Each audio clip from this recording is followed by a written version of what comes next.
intro.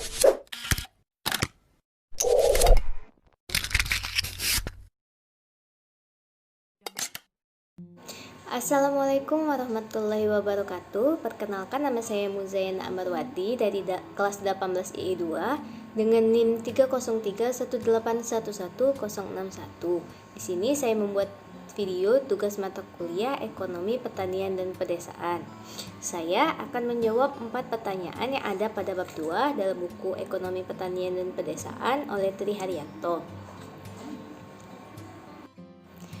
Pertanyaan yang pertama, mengapa kontribusi sektor pertanian cenderung menurun selama perubahan struktural berlangsung?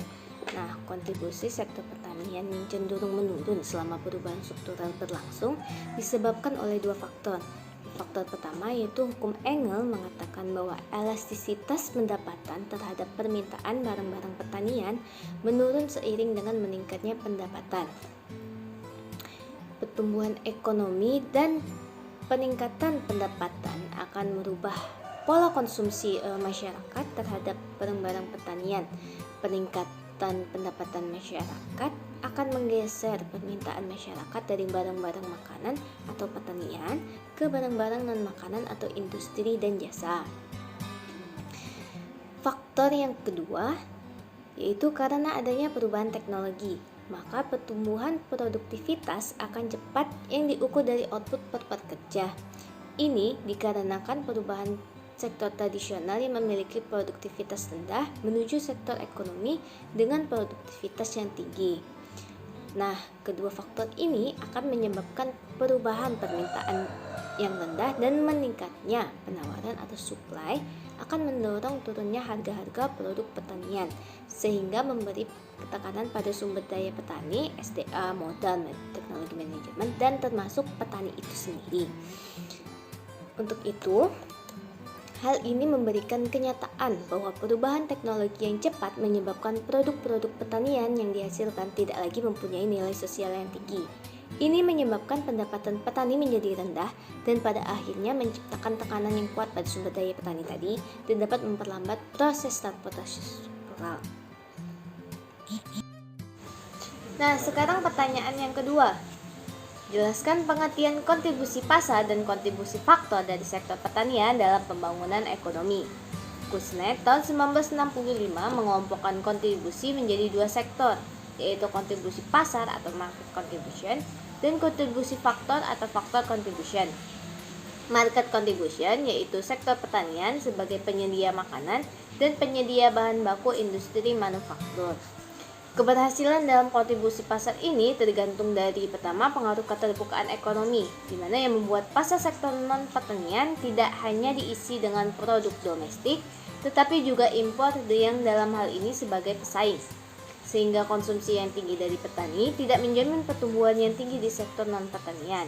Keberhasilan dalam kontribusi pasar yang kedua yaitu tergantung dari jenis teknologi sektor pertanian itu sendiri yang digunakan, di mana semakin modern jenis teknologi atau tingginya teknologi yang dipakai, maka semakin tinggi pula demand produk industri non-pertanian.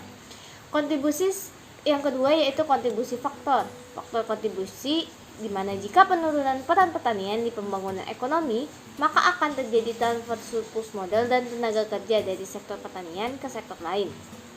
Keberhasilan dalam kontribusi faktor ini tergantung kepada faktor penawaran seperti teknologi, infrastruktur, dan sumber daya manusia, dan juga keberhasilan dalam sektor permintaan seperti nilai tukar produk pertanian dan non-pertanian baik di pasar domestik maupun luar negeri. Untuk itu, petani harus net service, yaitu di mana pengeluaran konsumsi oleh petani lebih kecil dari produksi, dan tabungan petani lebih besar dari investasi sektor pertanian. Sekarang pertanyaan yang ketiga, apakah pengertian dari integrasi vertikal dalam sistem agribisnis dan apa manfaatnya bagi pelaku yang terlibat di dalamnya khususnya untuk petani kecil? Nah, integrasi vertikal ini merupakan strategi untuk menguasai alur sistem agribisnis dari hulu hingga hilir, mulai dari pemasok bahan baku hingga distribusi pemasaran. Dalam hal ini integrasi vertikal ini ada dua macam, yaitu integrasi ke depan atau forward integration dan integrasi ke belakang atau backward integration.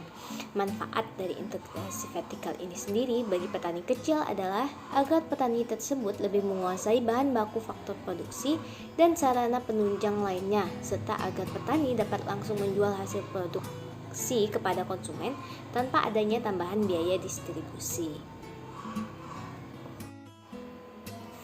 Untuk pertanyaan yang terakhir, jelaskan beberapa strategi pengembangan yang dapat diterapkan untuk mengembangkan sektor agribisnis nasional. Dalam hal ini, strategi pengembangan yang dapat diterapkan untuk mengembangkan sektor agribisnis nasional ada 3 strategi. Yang pertama, strategi sumber daya nasional, yang dalam hal ini terdiri dari proteksi, komitmen, peramalan atau forecasting, eksplorasi ekonomi, akuisisi, dan peluang dinamis atau upgrading. Ya, yang kedua yaitu strategi penelitian dan pengembangan yang terdiri dari pengetahuan dan teknologi, peramalan atau forecasting, pengembangan atau upgrading, sharing, dan penyebaran atau diffusion. Dan strategi yang ketiga yaitu strategi agribisnis nasional itu sendiri yang terdiri dari kualitas, produktivitas, inovasi, ketetapan merespon konsumen, keamanan, dan ketahanan produksi. Ketiga strategi ini akan memberikan elemen-elemen yang diperlukan untuk memformulasikan kebijakan produksi nasional, misalnya yang terkait dengan promosi internasional, undang-undang, atau peraturan tentang keamanan produk, pengelolaan sumber daya alam, dan lain-lain. Nah, demikian jawaban yang dapat saya sampaikan. Mohon maaf bila jawaban saya kurang lengkap atau kurang tepat. Terima kasih. Wassalamualaikum warahmatullahi wabarakatuh.